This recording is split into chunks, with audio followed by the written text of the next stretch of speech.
Regardons comment on peut installer le SDK de CryEngine 3.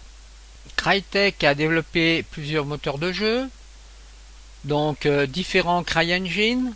Le 1, c'était le CryEngine qui était utilisé pour le jeu Far Cry. Le CryEngine 2, et ensuite le dernier, c'est le CryEngine 3. Alors nous allons regarder comment on peut installer le SDK de ce programme.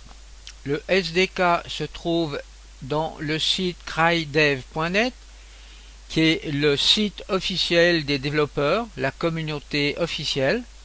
Alors ici, on a une icône Download the SDK. Alors on clique dessus. On a donc ici la version, c'est la version 3.5.3. Alors on fait un download et on enregistre donc le fichier. Alors attention, ce fichier fait près de 2 Go, donc il faut vraiment avoir de la place sur votre ordinateur.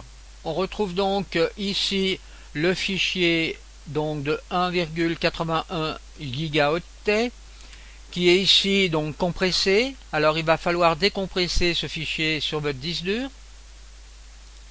On retrouve donc ici le fichier décompressé. Une fois que vous avez décidé l'endroit où va se trouver votre SDK, donc CryEngine PC, eh bien donc ici on va utiliser soit une version binaire 32 bits editor, ou bien si vous avez une machine qui tourne à 64 bits, vous pouvez utiliser cette version. Vous allez à cet endroit et vous cliquez ici sur Editor. À ce moment-là, la sandbox commence à s'ouvrir, mais ici, on vous demande un mot de passe et un username. Si vous n'avez pas de mot de passe et d'username, eh bien, vous devez en créer un sur le site donc CryEngine Dev. Alors, vous pouvez aussi cliquer à cet endroit pour retrouver éventuellement votre mot de passe et votre password si vous l'avez perdu. Alors au moment où vous allez recevoir un email avec par exemple votre mot de passe, il vous faudra peut-être réactiver le système en cliquant sur une ligne qui vous est mentionnée au milieu de l'email, et ensuite vous pouvez utiliser le password qui vous est fourni. Ensuite vous pouvez cliquer sur Login.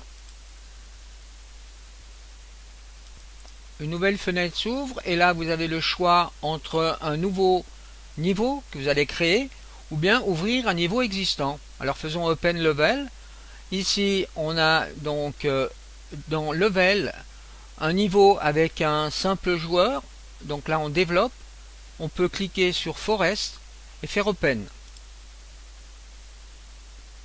On se trouve donc dans l'éditeur. Alors vous voyez, je peux faire un zoom avec la molette de la souris. On voit vraiment la beauté du paysage ici. C'est assez exceptionnel comme qualité avec ce moteur. On peut utiliser donc le bouton droit de la souris, vous voyez, pour tourner dans la scène. Tout ceci se fait en temps réel. Alors là, on a des cascades. Regardez tous les détails qui sont présents dans cette scène. C'est assez fabuleux.